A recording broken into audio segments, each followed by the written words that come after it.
De la mañana en punto, ya estamos en la entrevista y están de visita en Radio Teocelo personas que quieren poner sobre la mesa un tema de interés público. Vamos a pedirle a José Enrique Mappel Lozada que nos permita conocer a nuestros invitados. Vamos a dialogar con ellos de aquí a las 10:30. José Enrique Mappel Lozada, sentimos que usted es de México o de por acá, ¿no? Sí, de hecho soy originario de Jalapa, pero mis padres son de la Sierra de Jico. Bueno. No de la zona de Cuauhtemecatla, Pocitos, aquella zona. Sí. ¿Cuál es el tema y quiénes son nuestros invitados el día de hoy, José Enrique? Muy bien, antes que nada agradecer a Radio Teocelo y a todos ustedes por la cobertura que nos están permitiendo en este momento para promover nuestro evento de hoy. Decirle a los radioescuchas, hoy tenemos un foro que se llama Soberanía Energética y Energías Limpias. Nosotros somos miembros del Frente Sindical y Social Veracruzano, que es un frente sindical que está vinculado a la Federación Sindical Mundial, donde participamos varios líderes sindicales y del movimiento social, como vendedores ambulantes, trabajo con colonias populares y todo esto. Y bueno, dentro de las actividades estamos realizando una serie de foros. El de hoy nos parece bastante importante porque precisamente de lo que se trata es de ver las expectativas que se tienen con la soberanía energética de México. Para ello decidimos solicitarle el apoyo con su presencia y su capacidad tan amplia a nuestro camarada, compañero, amigo, el doctor Ángel Balderas Puga, que hoy va a ser el ponente principal en este foro, donde creemos que se van a cumplir todas las expectativas de quienes asistan. Muchas gracias, José Enrique. Bienvenido, licenciado Ángel Flores Villela. En breves palabras, no podremos quizás estar todas las personas que le escuchan en este foro hoy en la tarde, pero una breve descripción de quién es nuestro invitado. ¿Cuál es su trayectoria, por favor? Bien, actualmente el doctor Balderas tiene pues ese doctorado en Alicante, España, pero bueno, soy como ingeniero, maestría, doctorado, es especialista en temas de energía, súper especialista, porque tiene una mente privilegiada, datos de toda la producción que se puede hacer en términos de petróleo, en términos de energía eléctrica. Ha venido comprometido de unos años para acá con esta situación, ¿sí? ¿Por qué? Porque nos encontramos después del gobierno de Peña Nieto a punto de desaparecer tanto a la Comisión Federal de Electricidad como al propio Pemex. Y con la llegada del gobierno de López Obrador vino un rescate fundamental de estas empresas y el doctor Balderas apoyó con sus trabajos, con sus iniciativas, porque ha participado en diferentes foros relacionados con la soberanía energética, poniendo las cosas sobre la mesa, con esa cuestión de sapiencia, de tener los datos, porque como suele decir, dato mata relato, ¿sí? Y él maneja bastante bien ese criterio para poderlo. Para nosotros es un honor y un lujo tenerlo presente en este foro que vamos a realizar hoy en la tarde en el Colegio Veracruz, en la ciudad de Jalapa, y creo que va a valer la pena pudieran asistir porque se van a dar cuenta de la magnitud de lo que significó la actividad de este gobierno al momento de estar en este proceso, porque es un proceso, eso hay que decirlo muy claramente, no se hace de la noche a la mañana, es un proceso de volver a recuperar esa soberanía energética, ¿sí?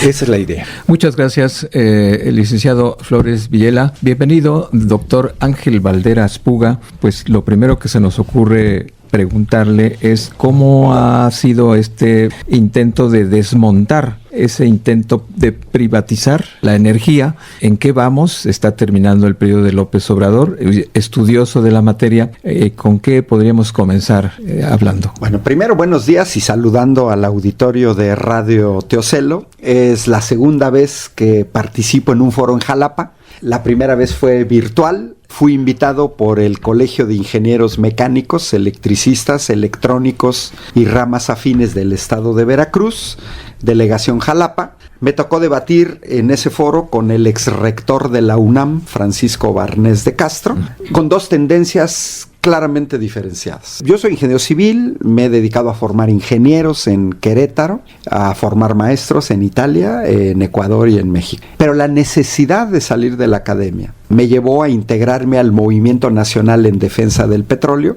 en el que por cierto coincidí con la futura gobernadora de Veracruz, Rocío Nale, Porque estábamos preocupados por esta tendencia hacia la privatización de los energéticos. Los energéticos son vida para un país.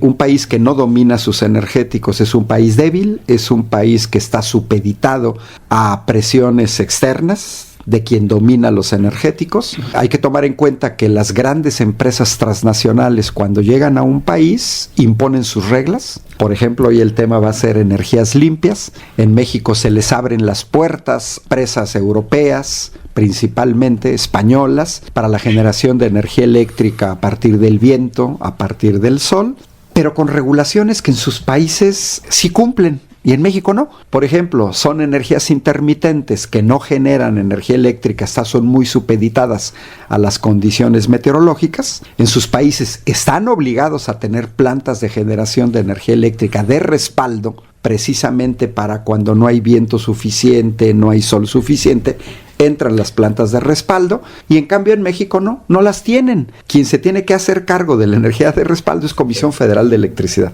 Y luego se vienen los apagones y la gente no entiende que es derivado de la intermitencia. Entonces son dos visiones de país. Por un lado es la tendencia neoliberal que se impone en México desde Miguel de la Madrid en 1982, los últimos 36 años hasta Enrique Peña Nieto, cuya tendencia era desmantelar Pemex, desmantelar Comisión Federal de Electricidad, cerraron en 2007 Luz y Fuerza del Centro para que penetraran las grandes transnacionales del sector energético, entregaron una tercera parte de las gasolineras a transnacionales. Hoy en México vemos que uno puede comprar gasolina en gasolineras de British Petroleum, de Shell, de Repsol, de Total Energies, en una cosa verdaderamente kafkiana. Países que no tienen petróleo, como Francia, como España, como Italia, le venden gasolina a ciudadanos de un país petrolero. Países que no tienen petróleo nos venden gasolina. Y en el caso del sector eléctrico, creo que fue donde se avanzó más. Pero, ¿cuál es la dicotomía?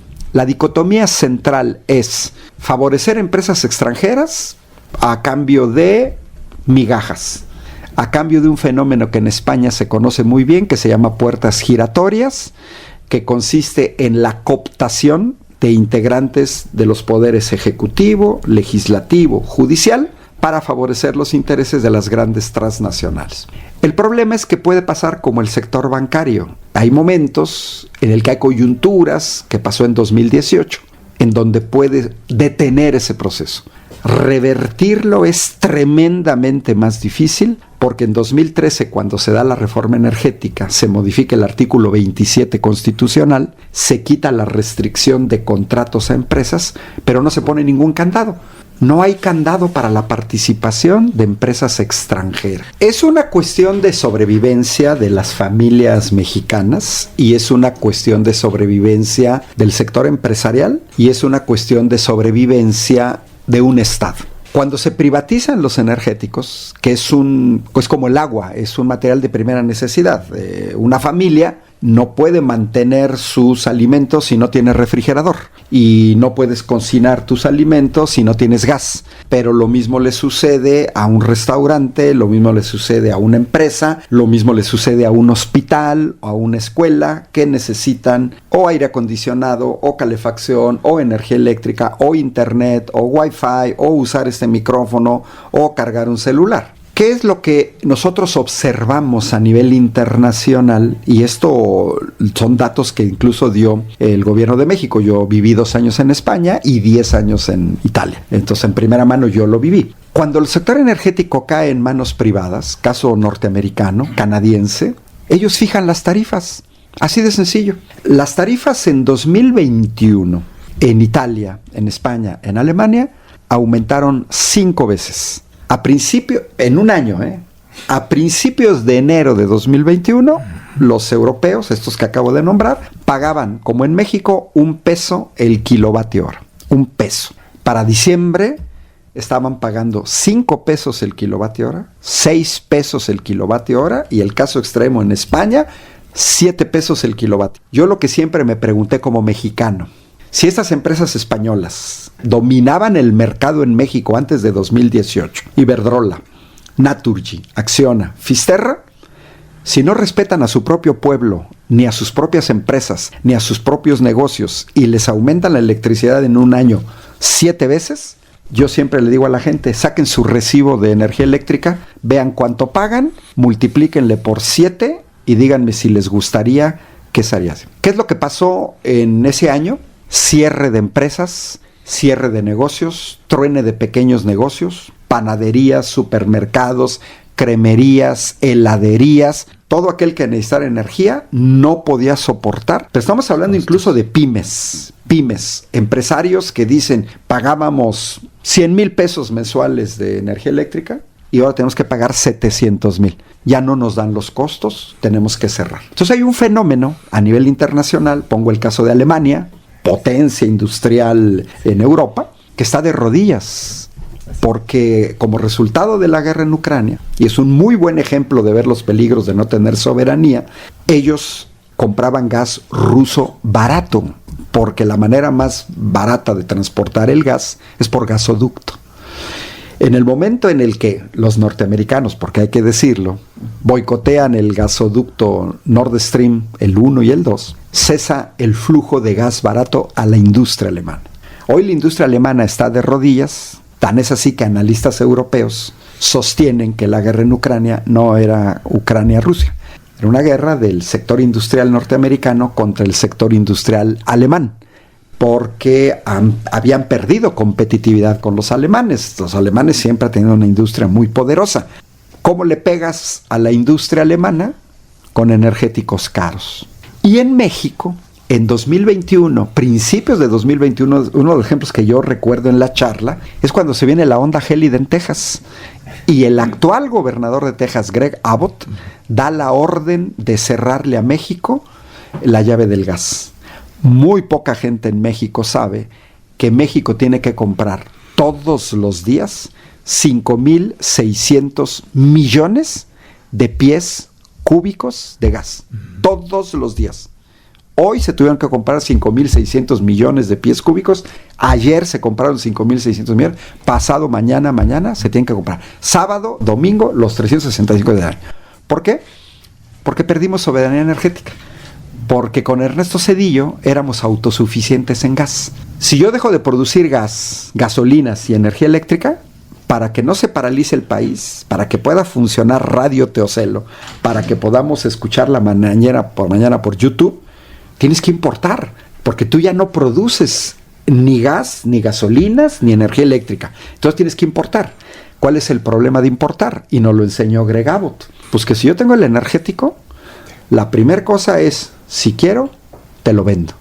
Y si no, no te lo vendo. Ojo, y fue lo que pasó. Costo, 2,700 millones de dólares nos costó 3 días sin gas tejano. 54,000 millones de pesos. Yo vengo del estado de Querétaro, donde el presupuesto anual es de 50,000 millones. Bueno, pues en 3 días se quemaron el presupuesto. ¿Por qué? Por no tener soberanía energética en el gas. Y porque alguien dijo, ya no les vendo gas, háganle como quieran. No se los vendo. Y la segunda, sí nos lo pueden vender, pero nos dicen al precio que yo te diga. Ah, ¿no me lo quieres pagar? No te lo vendo. Y entonces la tecnología extranjera, la compras al precio que ellos deciden.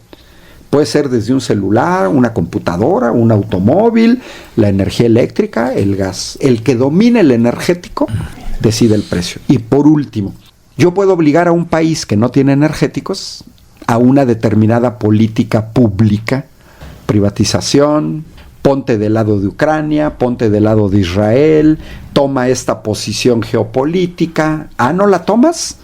Te presiono con los energéticos. Entonces es una cuestión de soberanía y de decisiones autónomas de un país, porque tener soberanía energética nos garantiza que los gobiernos pueden tomar decisiones en función de los intereses nacionales y no en función de intereses extranjeros.